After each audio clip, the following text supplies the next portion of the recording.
Comic Chat. Thanks for tuning in. Welcome everyone to the Nerdschatting podcast. My name is Ben, and with me, as ever, unusually, are Nate and JB. Hello, Nate and JB. Hello. Hello. So this is a little bit different. Normally, I don't run this podcast. Normally, it's you, and I can tell that every fibre in your being is screaming right now, Nate, because I'm not doing it the way that you would. No, I'm just too tired. I can't. I'm ill, and I don't want to do anything. So I'm very happy for you to run the show. This is our third This is our first podcast in a little while. It's been away. It's been a bit difficult to find the time, hasn't it? And in actual fact, it's been quite difficult to find the time even today to be here right now, and we're like 15 minutes late. So Oh wow. Anyway, we are here today to talk about Game of Thrones. Now, wow. I wanted to talk about...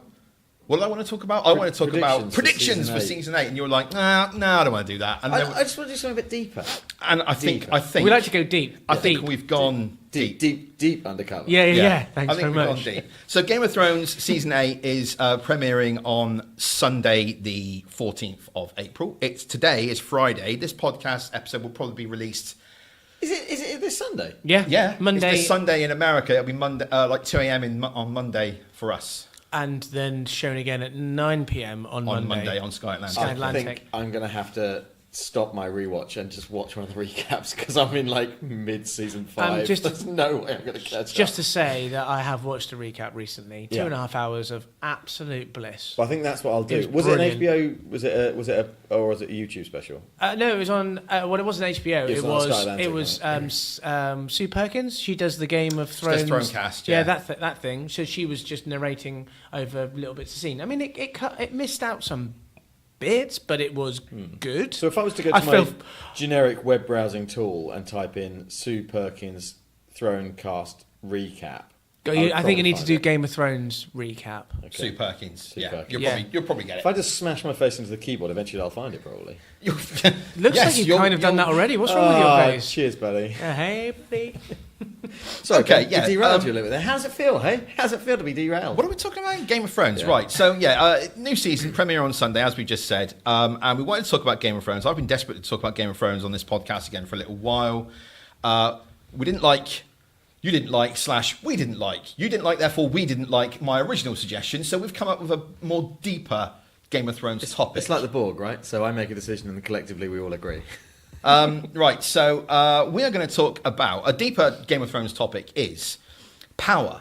What is power in Game of Thrones and who holds that power in Game of Thrones or in Westeros? Yep. I think we'll just focus on Westeros, which is where the majority of Game of Thrones plot takes place. Some on Essos with Dany, but we'll fold Dany into it and talk about Westeros. Yeah, because if you talk about Marine for too long, then you could just talk about Marine you're in for book like 5, 4 and hours. it's just the worst thing in the world ever. Exactly, the Miranese not. Yeah. Now, just before we get going, I want to say, beware of spoilers for seasons 1 to 7 of Game of Thrones. Obviously. And books and, what might potentially be coming up in season 8. So if you've not watched Game of Thrones...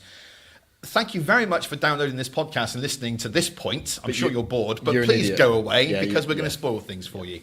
So I'll get going. By the way, I've unhighlighted all the text that I whited out, so you couldn't see it. So you might be able to see it now. But when it comes to talking about power in Game of Thrones, the appearance of legitimacy seems to be quite important to the characters that exist in the world. So being the rightful king, being the rightful heir to the throne, being not a bastard, being named by your Lord Father to be part of the family, seems to hold quite a lot of power for people because the people who live in Westeros, or it's perceived that way by the lords and ladies who live in the kingdom of Westeros, that the common people, the common folk, will only follow people who are the rightful heir, who are rightfully chosen. And therefore, that leads us into quite interesting sort of discussion points, I think. So, Go ahead. I think the word to unpick there is rightful. Because everyone seems to think that they are rightful. Yeah, and I think there are two sources of power for me. I mean, I'm more than happy to sit here and listen to you all day on this, but I just chuck this out there. The two sources of power for me in Game of Thrones and the world. No, in Game of Thrones. There's power through tradition, but you could also replace that word with religion. Very interesting. And power through magic. And actually, I think that power through tradition is actually born of ancient power through magic. So there are things like this links to our monarchy in that it's hereditary. It's through blood, right? Well, so that's exactly what Ben was talking about. Yeah, exactly. But in Game of Thrones, magic exists, right? And gods, air quotes, exist. So, and we've had it proven in the show that there's power in King's blood. Sure. When sacrifice has been made, etc. But is it King's blood? Well, or is it just the power of sacrifice? Absolutely. So we don't know, but they target King's blood, which then, if you work backwards, means that there's the hereditary element. So that's why you get that tradition, because in the distant past, it would have been believed, or it was, that magic through King's blood, because you were somehow linked to God in some way, one of the many gods, or God, gave you power, which then that's where all those traditions appear from, and then magic goes away, but you still have all those traditions. So let me stop you right there. That is really interesting, okay? So the power of King's blood. Every single sacrifice we've seen to R'hllor, the Lord of Light, whatever you want to call them, in Game of Thrones, the TV show, correct me if I'm wrong here, has been a Baratheon's blood. I believe so. Yeah. Right. Baratheons are linked to the Targaryens by blood. Way back. The Baratheons were an offshoot of a Targaryen household, a lower part of the Targaryen household, but Targaryen blood. Now, I said right at the start here that we're just going to talk about Westeros. But you can't. But we can't, because the Targaryens all come from Essos. Yeah. And as does the Lord of Light. That is where that religion hails from, I believe. Yeah, I believe so as well. I think that's really interesting, isn't it? There's a link there with Lord of Light, and light is linked to fire dragons. There's all that sort of connection, that connotation, and power. Dany has power because she has physical might through dragons. Sure, but right? she also has legitimate the blood power. of kings racing through her veins. Yeah. So who is then the right? So talking about all of that, then talking about the legitimacy being the rightful heir, that sort of thing. So who is the rightful heir to the Iron Throne through the power that they hold? Is it Dany, as a Targaryen with Targaryen king's blood through her? Is it Jon? Spoilers, if you are listening and you have not watched the show, I'm ruining it for you. He's a bastard. Is it Jon, who is not a bastard? No, he's not anymore. No, that's very true. He is the heir to the Targaryen throne through Rhaegal. Rhaegar. Thank you. Rhaegal is the dragon. It is. You're right. Absolutely right. So he's the heir through his father being, the son of the Mad King, Dany being his aunt. Or is it a Baratheon heir? Is it Gendry? Because he's got king's blood in him, and every single sacrifice we've seen to the Lord of Light has been a Baratheon, king's blood. And even Gendry gave king's blood through the leeches. Well, I have more questions. This is good. Let me answer your question with another question. Yeah. I think I would have to question the legitimacy of that throne through the religion and through that power, as we've said, that magic, because there's something in Stark blood as well, right? So if they're the first men. If the first men are the true gods, the children of the forest are the true gods, the old gods, right? Yeah. Then they have more power, and Starks are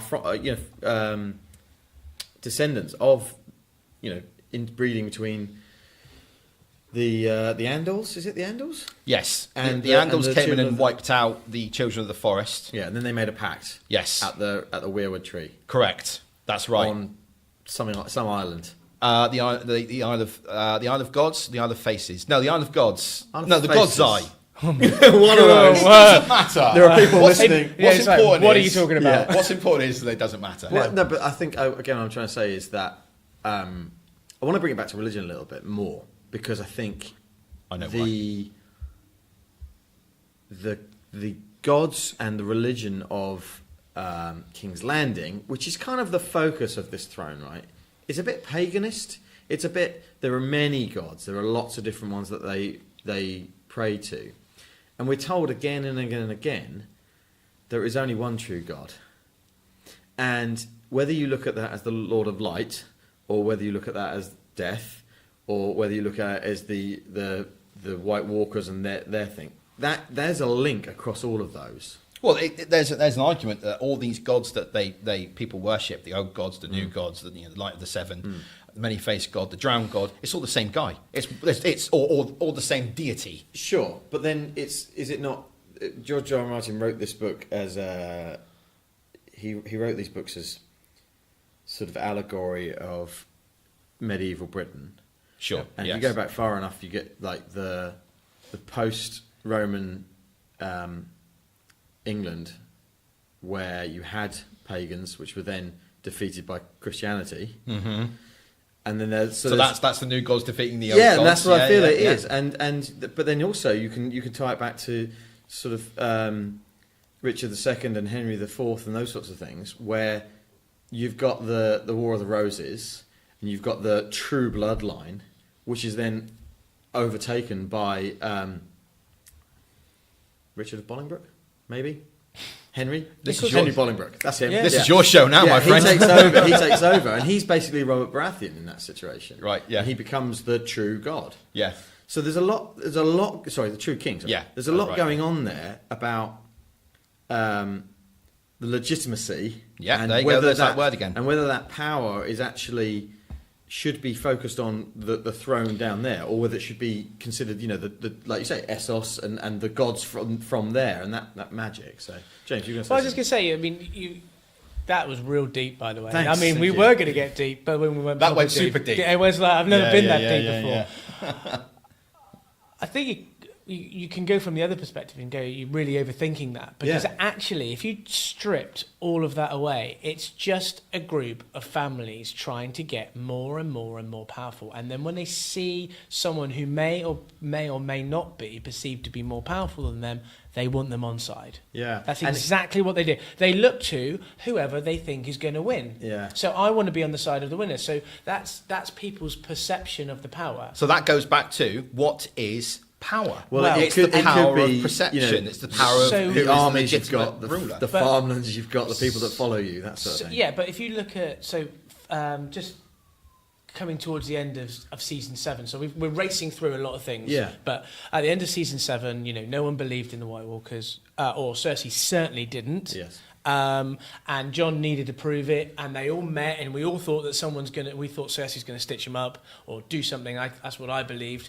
Then they released the White Walker from the box, and everyone they were all amazed and I forgot there was a zombie in the box. Yeah. And then had that physical evidence of something that they didn't believe. Yeah. So their power perception was, well, that's rubbish. I'm the most important person in the world. It's a rumour. I don't believe it. Okay, I've got a bigger army than you. Because actually, one of the things that they all do is I'm Nate of the Andors, first of the Lord, blah blah blah. They have all these titles, and then get your head chopped off. Yeah, but they try to make themselves look the big I am. Yeah. And it's all just a show. And like you're saying, they're all just doing the show, and then finally they actually do. Then they realise, but I don't think there are. Jon's recognised.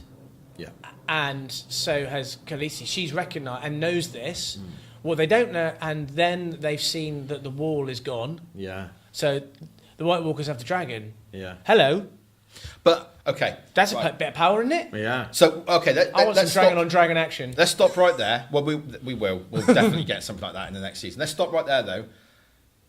So again, that's the question: if you are in command of a dragon in Westeros, how do you use that power? Are you instantly then just going to go and wipe out every single person that opposes you and the city? Because then, if you were to do that, and that's one of the reasons why I don't think anyone who's ever had a dragon in Game of Thrones has done that, because the people would not see them as a ruler.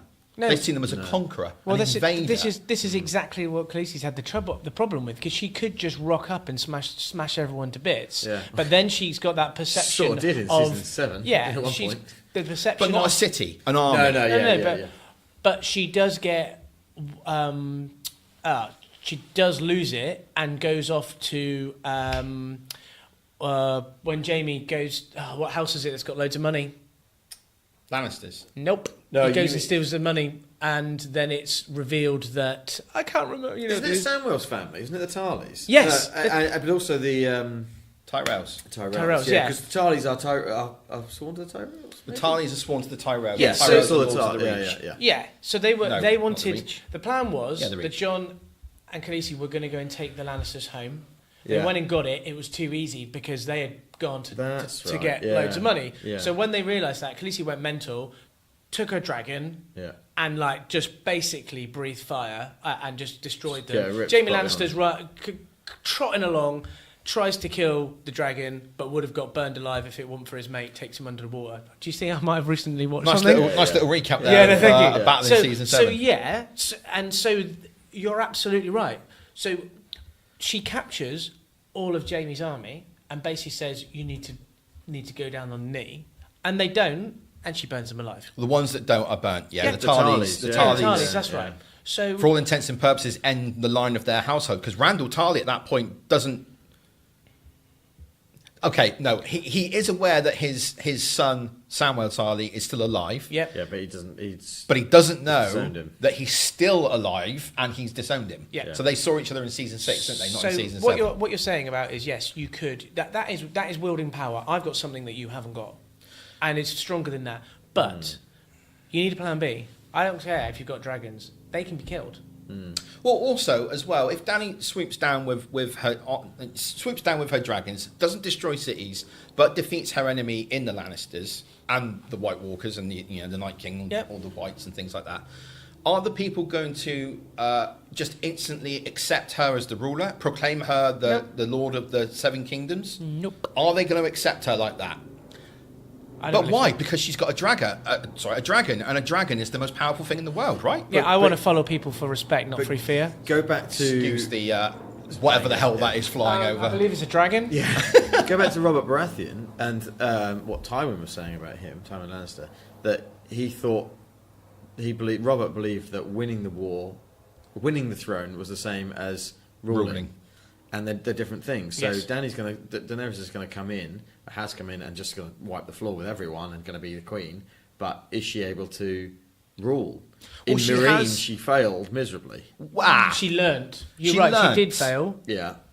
I think that she learnt a lesson, a valuable lesson in Meereen. In the show, at least, anyway. Well- and that is that you cannot just come in and impose your will. However, that doesn't mean that she's not going to land in King's Landing if she is victorious and make the same mistakes. But she didn't really learn too much. I mean, she kind of, what she does, she goes to Meereen, she puts down her rules, she burns anyone that doesn't agree with her. Mm-hmm. The only thing that she allows, like all her good people die or are injured. The only thing that she allows is the fighting pits to be opened, and she marries his star, right? Which was a trap. Yeah, Yeah. but then when she does both of those things, it all falls flat on her. She falls flat on her face, and dragon comes down and she runs away. But you're missing a point there. Aren't you missing an earlier part of her life where she locks her dragons up because she can't control them? Yes. So she almost takes away that power. that big power, and she learns about another way to use her power. Like I said, it's like a plan B. I think actually Dario says that to her at one point. He says, "Mother of Dragons is no queen at all," or something, or Queen of Dragons. I can't remember the wording. She's got brute force power. Yeah. Fact. Yeah. All right. And now she's got people behind her, Yep. or she had people behind her. Well, okay, so you take away her dragons. Yeah. She's still got 8,000 odd unsullied Yeah. and 100,000 Dothraki screamers. Yeah. So is power having a large army that will wipe away all other armies in front of it? Is that power? Maybe. Or is that brute force? But why does she have the Dothraki and the Unsullied? Because, well, she has the Unsullied because she freed them. She bought them, but then she freed them. Yeah? They didn't have free love, will. They stay with her. Absolutely. Apparently, the Dothraki, they are all her blood riders. She made the entire, she didn't just take 3 like normal Khals do. Yeah. She took the entire Khalazar and made them all of them her blood riders. Yeah, see, I really like them because they've got that whole Klingon thing going on. Yeah, they have. They're like super traditional, super honour. They have to do it. But they're bound by their deep principles. But she's coming in to Westeros where I don't think slavery is as bad, and that's why Tywin's there to help her with that almost that political power to get people to understand. Because what Cersei's been doing for a very long time is her power is around cunning and misdirection. Yeah. You could make an argument that Cersei's power is politics. She was married into a powerful family, into the Baratheon family. Yeah. Okay.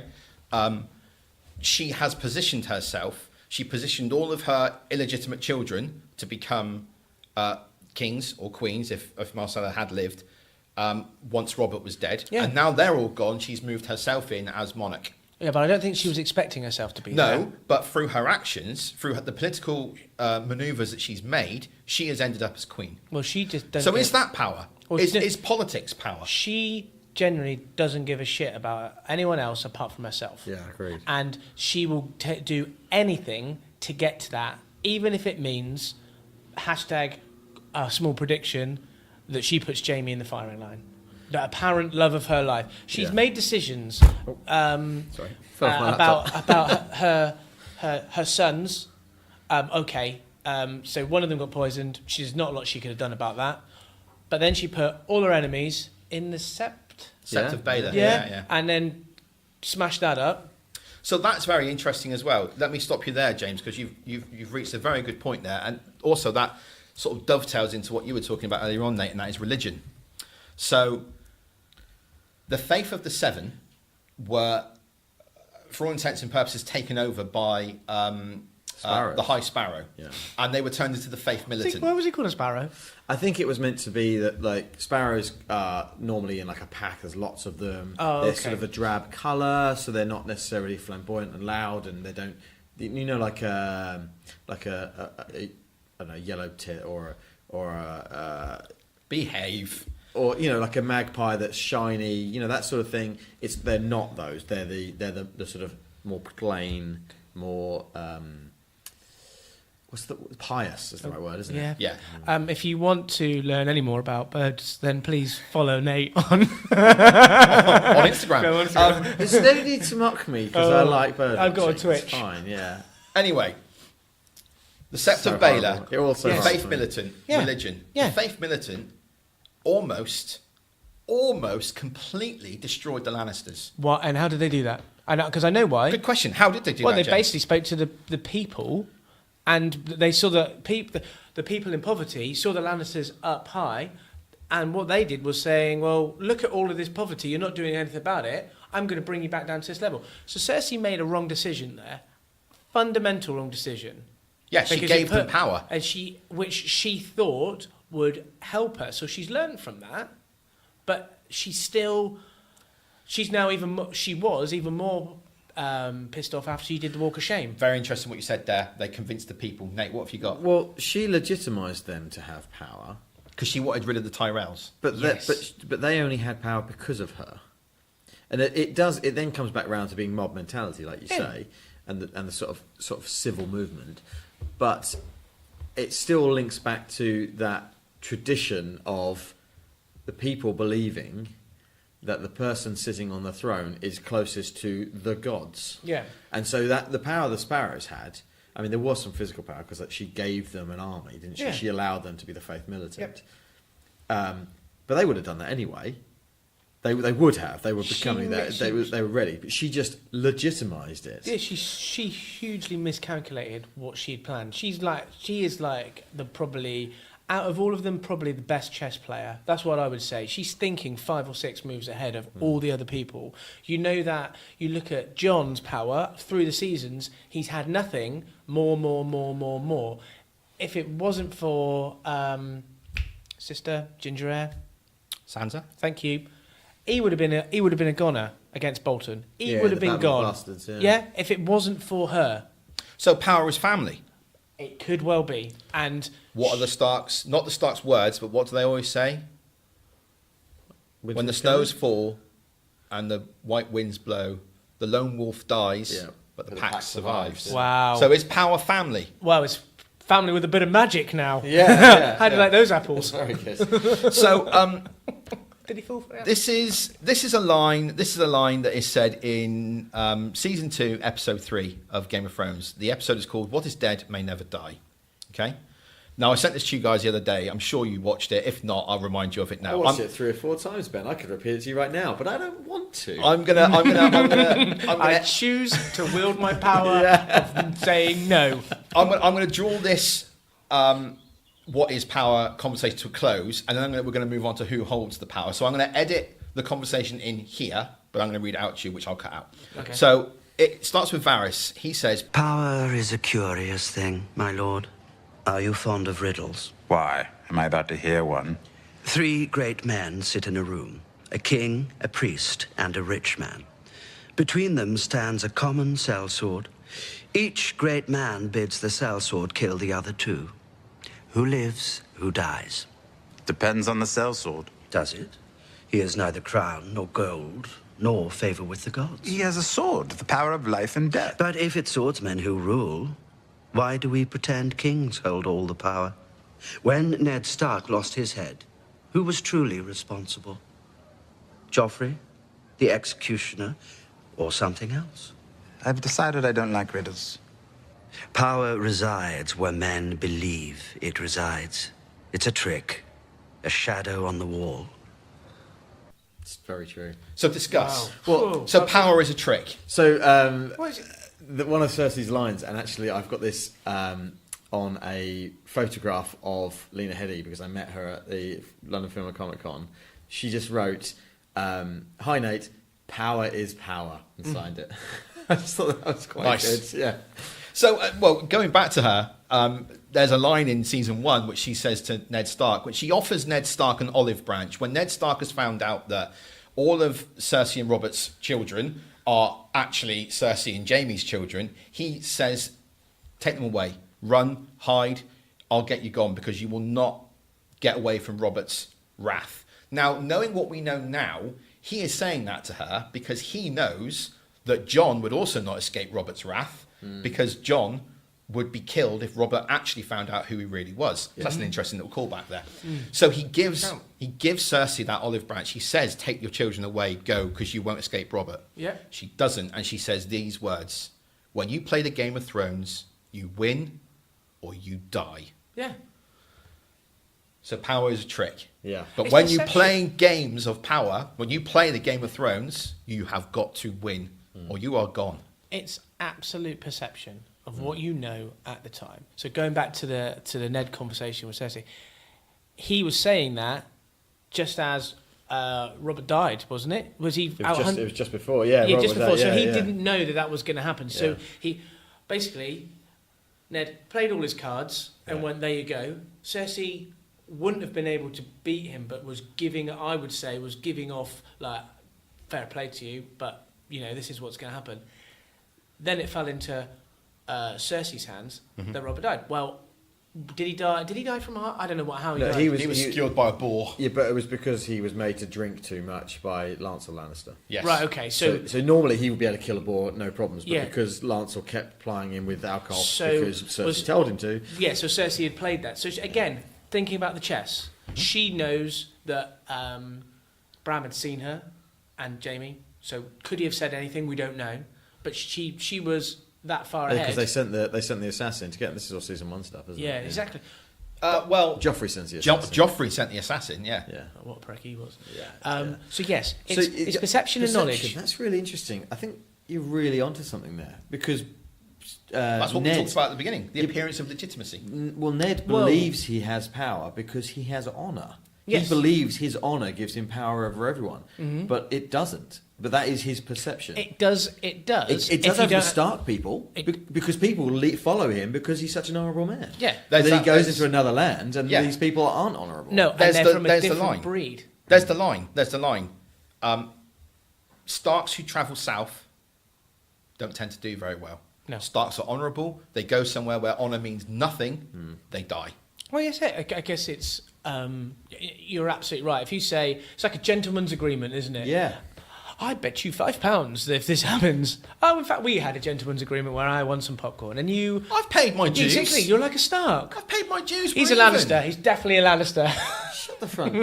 I'm not Definitely allowed a Lannister. Yeah, you are. Okay, so we've talked a little bit about what More power like a is. White Walker, probably. Yeah, you would be. No heart. Yeah. All right, goodness Hashtag me. pause for cough. Sorry, wow. I'm gonna have some water. Yeah, It's fine. this is awkward. Yeah.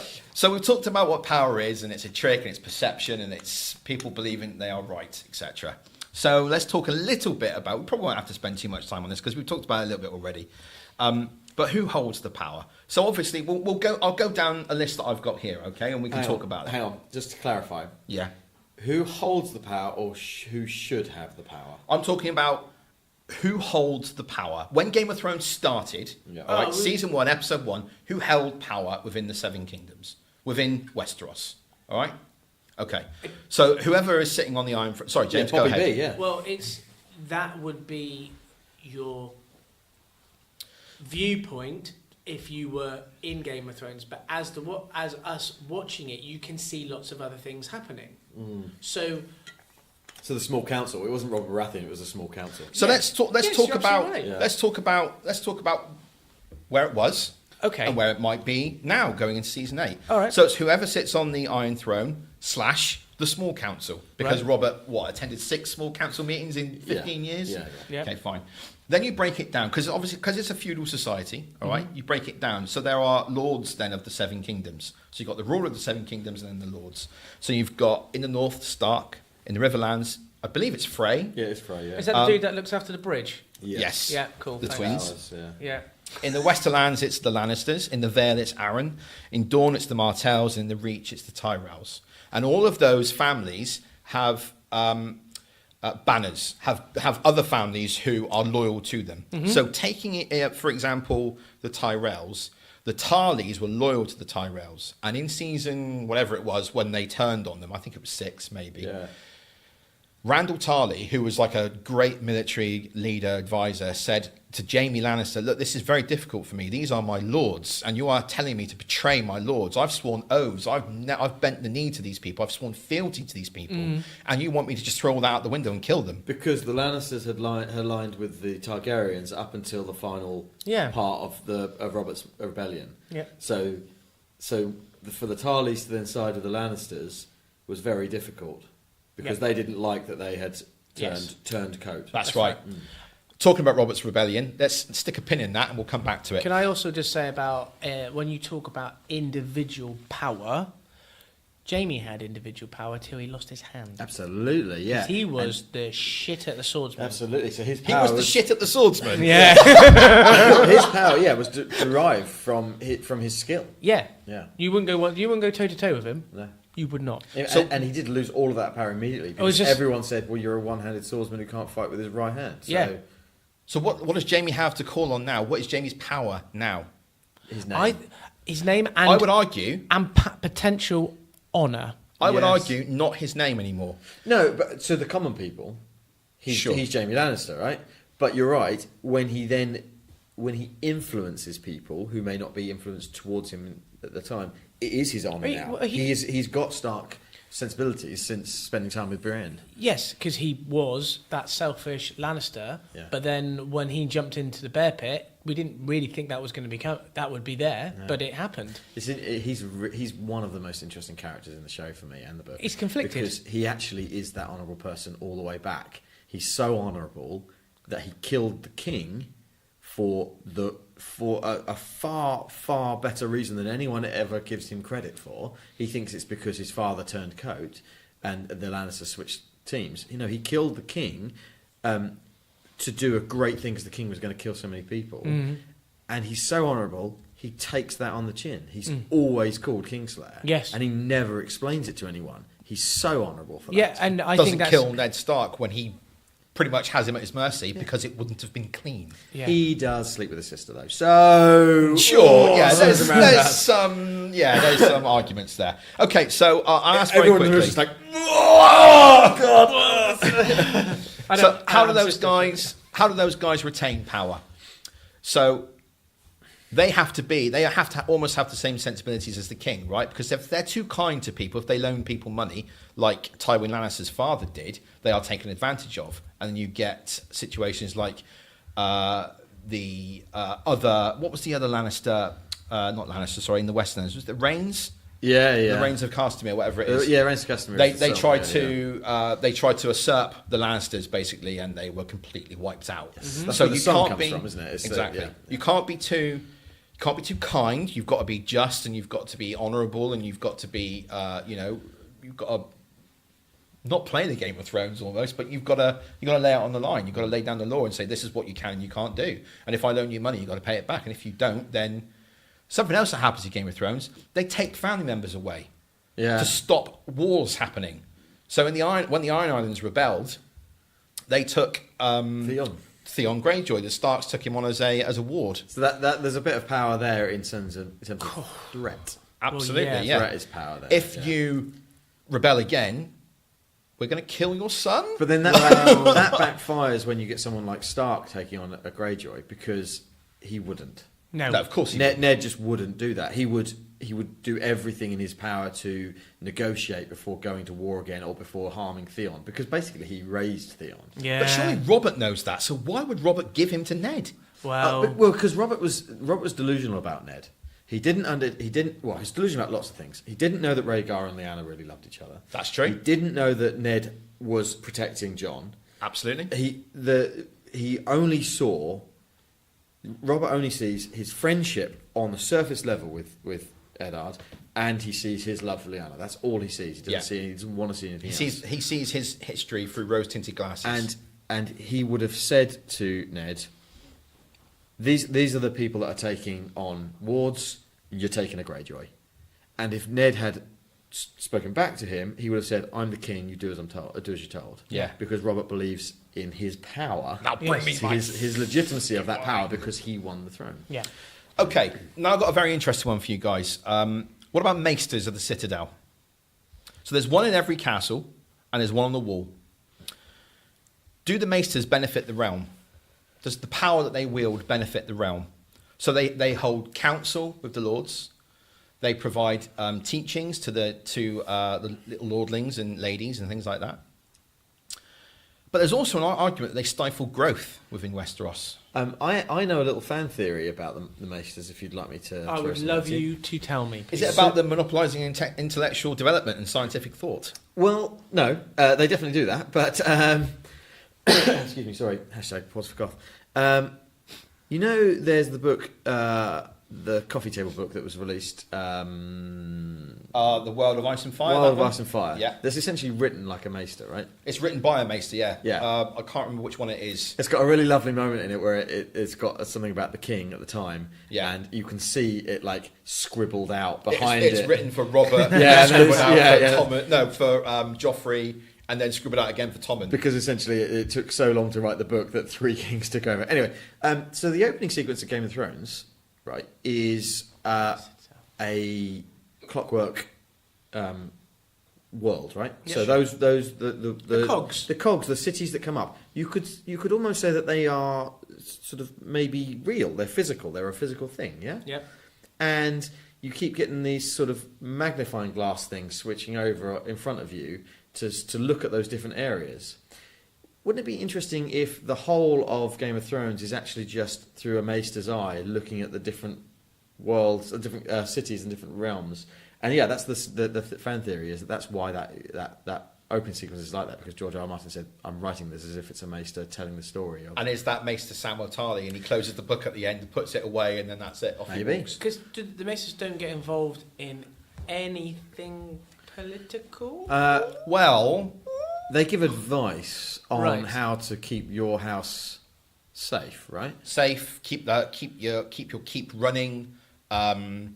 Obviously, they send messages back and forth with the Ravens. Yep. They They're- are doctors for all intents and purposes Yeah. as well. So they are teachers higher. as well. Are they deemed as a high? Because there's a few things in Game of Thrones. When I'll take this offline, that I don't doesn't quite click. Yeah. And these people are that. They're just historians. Yeah. Yes, they're also historians. Yeah, I'm yeah. not sure where they fit in the allegory of real world, because they're not priests, but they are the wise men. They're the scholars, but in the real world, you would have a whole series of different people that would be part of that. Is that a government? Are they a government? Yeah, they are, but they're all in one, and you get a ring for each knowledge thing that you've learned, and That's you right. only become a Grand Maester when you get all of the rings on the chain around your neck. Yeah. When Yeah, you've and studied the higher learnings of each thing to learn. And I'm not sure. I think they are almost a weak link for me in the show, book, whatever, because they've got too much knowledge, wield too much power, but don't. And because they're not and they challenged, can influence people. Yeah, they're incredibly good at influence. because there's not a rival to the Maesters of the Citadel, because there's not another bunch of Maesters somewhere else doing the same thing but looking at it in a different way. There's no development of technology. Because technology goes so far, and because they can't see it going any further, it hasn't. But that's why Qyburn exists, and they absolutely They hate Qyburn. They've expelled him, haven't because they? yeah, because Is that the dude that makes? the mountain come alive. Yeah, thanks, mate. But he's interested in expanding knowledge. Yeah. Whereas the Maesters are only interested, it seems, and from the episodes where Sam goes to the Citadel, it seems the Maesters are only interested in sharing the knowledge that is known. Well, knowledge. Yeah, is, not knowledge, learning anything new. knowledge is power. Absolutely, so it is. There you go. See? If the Lannisters were going to rock up with their swords, they would whip their heads off and the Misters have no chance. You could But- just destroy them. But Bang, see ya. then I don't think that they would. I don't Well- think they would do that. I think they hold too much sway in the world that they live in. One thing I will say is that the first men in the Children of the Forest finished the first long night with weapons made of bronze. All right.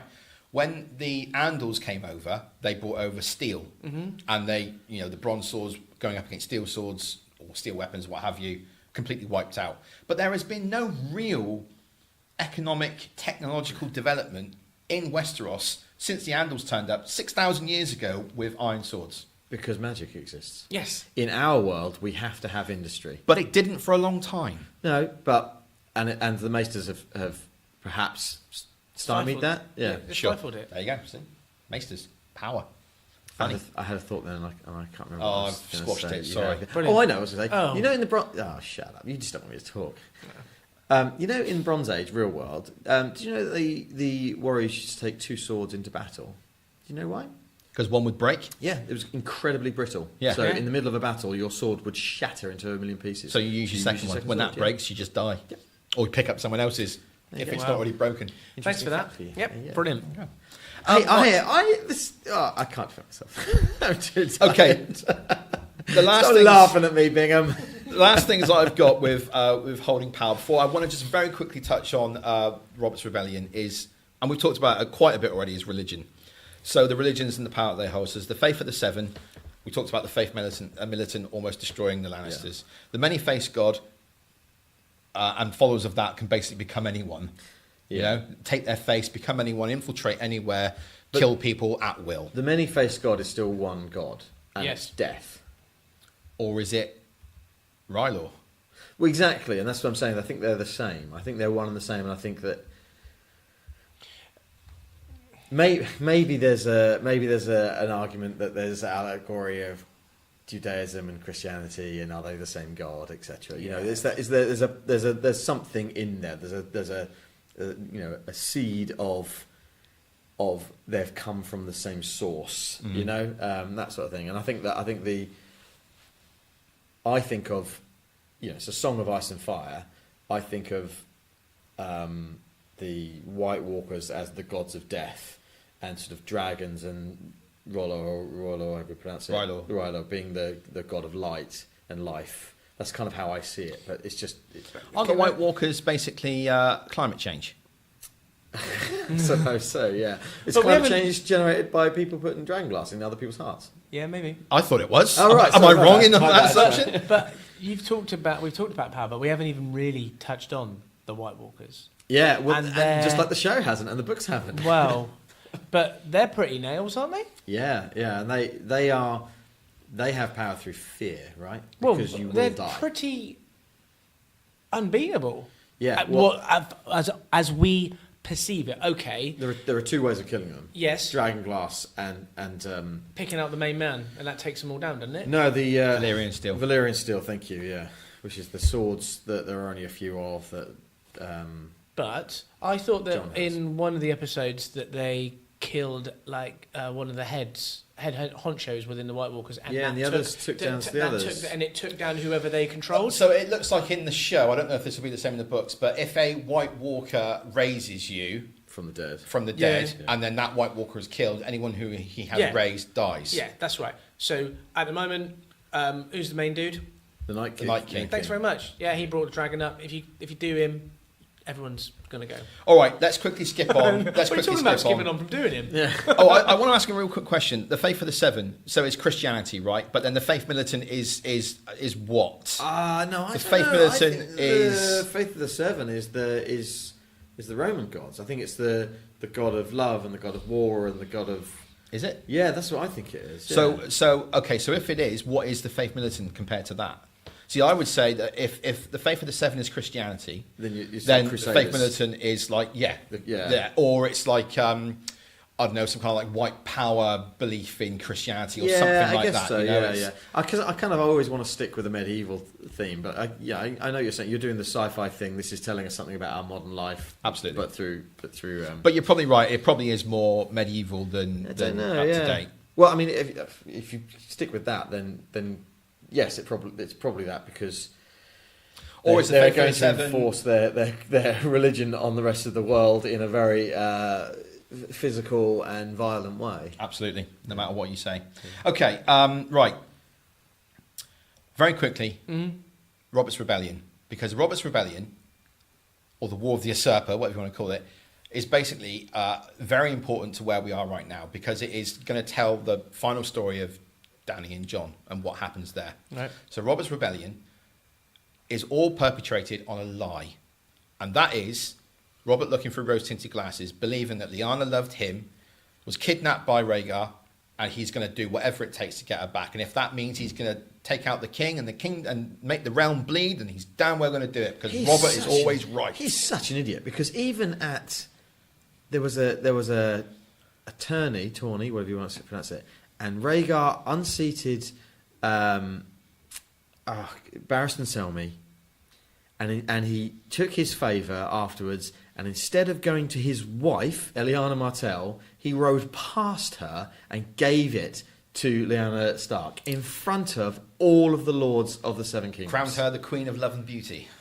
What a moron Robert was. Dickhead. Yeah, dickhead. But I love that we can go as deep as possible and then come out with, what a dickhead. What can you say? What are the words to Robert's house, the Baratheons' house? As is the fury. Ours is the fury. He couldn't see past his rage, his absolute anger that someone would dare approach someone who he believed was betrothed to him, no matter what she thought. Sorry, I'm clipping with something there. Stop it. Making noise, Ben. And he started a war. And how many people died because of Robert's actions? Because of the power that he chose to influence on the realm.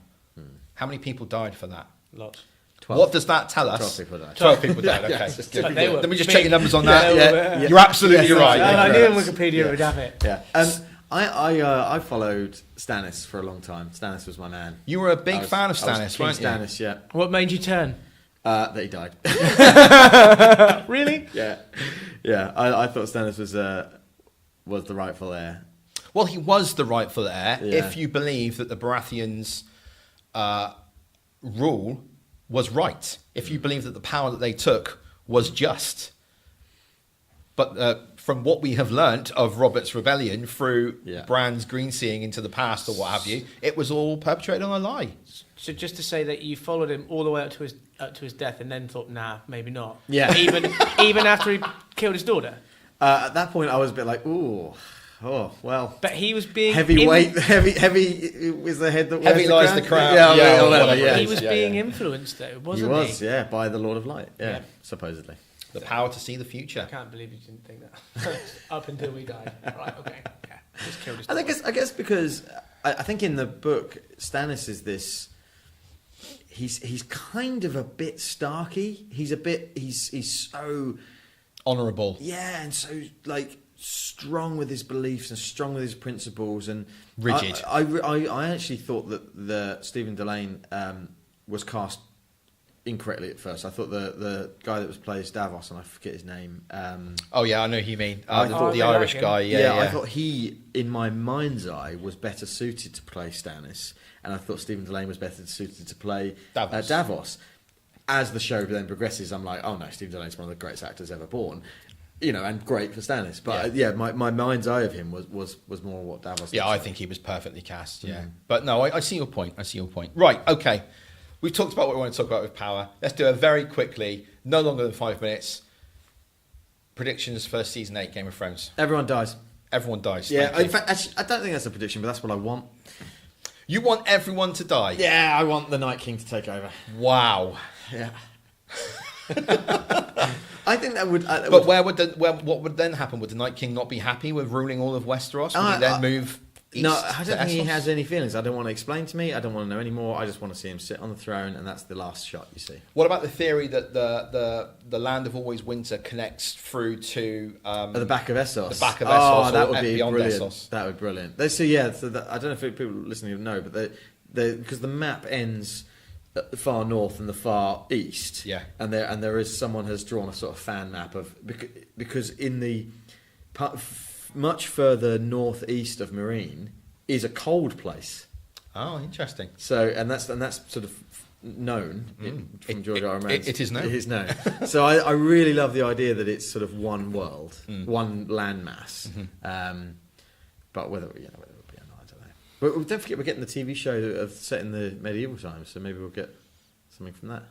Yes, we're going to get the original Long Night. Yeah, I super believe, medieval times. Yeah. No, not even medieval. We wouldn't call it that. Would you call it like ancient times? Wouldn't you? I don't know when it's actually set, but I'm guessing it's going to be set around the time of the First Men. The Valyrians, right? The fall of Valyria, that sort of thing. Oh, you think so? I think it will end with the fall of Valyria. I think it's going to be super high fantasy. But the fall of Valyria was Be right up your street. about 350 years ago from No, where it they are was now. 1,000 years ago. I thought it was a bit longer than that, but maybe not. But it's going to be super high fantasy because it's going to be. I believe the show is going to be, magic is prevalent, dragons exist, all this sort of stuff. It's whereas Game of Thrones is much more a normos person's way into fantasy, right? Because it's all just that's just kings and castles. Oh, by the way, there's direwolves. I wonder if the direwolf will show up in season 8. I hope so. Yeah, I hope so as well. Yeah, Ghost doesn't get enough screen time. Probably going to get killed off in a horrible way though that will break everyone's spirits. Anyway, we'll see. Good. What are your predictions for season 8, JB? Just a question before I answer that. Is, Okay. How many episodes are in season 8? 6. But they're like an hour and a half each. Not true. The first 2 are about an hour, and the last 4 are about an hour and 20. Right. Okay. An hour and a half each. Okay. So it's definitely 6 episodes, not 7. Definitely 6, not 7. Okay, because I was trying to link it to Seven Kingdoms, but that's done. I think everyone's just going to sit down and have a chill out. It's going to be fine. Well, it's interesting. No, George R. R. Martin, he's very much a pacifist, and one of his major themes is that war is bad, right? And that it wouldn't be out of the realms of possibility for the story to end in a diplomatic way. I think Peace with White what Walkers. I'm going to go with is I think everyone is going to band together because they're going to see the danger of the White Walkers on the human race, as we know it, and someone's going to come out on top. Probably not John. Okay. He said it's going to be bittersweet, didn't he? That's his quote. Might be Jamie. Can I very quickly say, No. when George R. R. Martin says war is bad, completely agree. However, war drives forward advances in technology. And you could argue that because the realm was relatively at peace for 300 years, and the maces were in place as well, technology did not move on, nothing advanced, basically. Right. So yes, war is bad, but in the First World War, we developed tanks. In the Second World War, we developed rockets. Then we went to the moon. Can I just be clear? Ben is advocating War. Nazis. Yeah. No, I'm not. You're a Nazi. No, I'm not. You're a No, Hitler I- lover. Yeah, That's what it absolutely. is. You're Yeah. doing Yeah. exactly that. Yeah, that's exactly what it is. What do you think, Ben? I predict end of the first episode, White Walkers will show up at Winterfell. Or if not the first episode, maybe the second episode at the end with that. Well, I Third hope so. It won't take them episode, too far to travel there. To be third honest with episode, if they turn up at the end of the second, is going to be all battle, and they're going to lose, and they're going to have to fall back. Who's going to lose? We will lose. The living will lose. Right. The White Walkers will claim a victory. people will fall back to King's Landing, where they will either convince Cersei to help, or they'll have to deal with her before the White Walkers then show up at King's Landing and fight a final battle. I can't remember what she's done, because when they all met, she had a plan, didn't she, where she sent off the dude with the ships. Where did he go? Who's he getting? Oh, he said he was going back to the Iron Islands because they can't swim. No, he's gone over to Essos to pick up the Golden Company. And who are they? They are a sellsword army in Essos, the biggest in Essos, and they'll come over and fight for the Lannisters. Right, okay. Hang on. How about this? I've had an idea. Brilliant. Bittersweet. That's what they've said, yeah. Jon and Dany will be married and happily love each other because Jon will sacrifice himself and become a White Walker to make peace. Yeah, because he's got the blood of all the gods and all the kings. Okay. He's of the first men. Yeah, he'll become the Night King. Ah, interesting. Very interesting. Bran will do it. He'll put dragonglass in his chest. Oh, you predicted. Yeah, there you go. How confident are you? I'm. Would you put a KFC on it? Yeah, I'd put KFC on it. Let's do it. Okay, KFC. Oh, hang on. No, don't shake his hand. I'm talking about mini variety meal, not like 15, 18 quid's worth of KFC. Probably $6.99 meal. Yeah, all right. The handshake. There it is. Tower meal or something like that. Yeah, good. That sounds good. Yeah, okay. I just think can it be within that parameter? There's like a Venn diagram of grey around the edge. Yeah, of course. Yeah. But ultimately, if Jon doesn't become a White Walker, you lose. Fair. Okay. All right, everyone heard it. Yeah, that's fine. I ultimately think that if you think the show will have a happy ending, you've not been watching closely enough. You. Right, I think that's it, gentlemen. That's definitely thank you very much for your time today. This has been a really fun conversation, actually. Yeah, we got quite a lot out of this, Nate. Well done. You're not just a pretty face, are you? No, he's not. No, he's not. I don't think I'm that either. No, that's what we just said. JB, would you like to tell people where they can find us, or shall I do that? Yeah, I will. I don't mind doing it. Go for it. Check out on social media. And our social media channels are Twitter and Facebook and Instagram and YouTube. Just search for Nerds Chatting and you will find us. I'm on Instagram now. You are on Instagram, aren't you? Yeah, I don't know what I'm doing with it. No, you're not. You're not taking very good pictures. That's I'm all not. I can say. My pictures aren't great, and the stories, I'm like, what? No, don't worry. I can describe your Instagram account right now. #Yawn. Oh, he's so mean to me. I'm weak, can't fight back. Just a little thing for everyone. I don't know when we're going to record a podcast again, but we will be back towards the end of this month with a review of Avengers Endgame. We will. We'll definitely be doing that. Yep. I think we should try and fit one in the middle if we can. I'd like us to, if we can. That would be great. What, but I don't like know an what Avengers review or something? You know what we could do? Do it. Do something about Infinity War. That's what I just said. But not like an Avengers review, like a. Oh, Tom. Don't mind telling me something nice. Like a Road to. Or how about a what? Commentary. A commentary on? What, a 3-hour commentary? That's 2.5. Why don't we air our dirty laundry in front of our listeners? We'll just put your pants back on then. I don't want to see them. We'll do something. I'm sure. Thanks very much for listening, everyone. I've been Ben. You've been Nate. I have. You've been JB. And the outro music today is provided by the Oblivion Song podcast, also known as the Invincible podcast. Enjoy. Bye. Bye. Going back to Captain Marvel, Nerds Chatting did an episode on Captain Marvel that was really good that people should check out. Oi. Yep. Oi. Welcome to Nerds Chatting. Fuck you, Bill. You're a fucking bitch. Wow. You're welcome, Nerds Chatting. That's your new intro right there.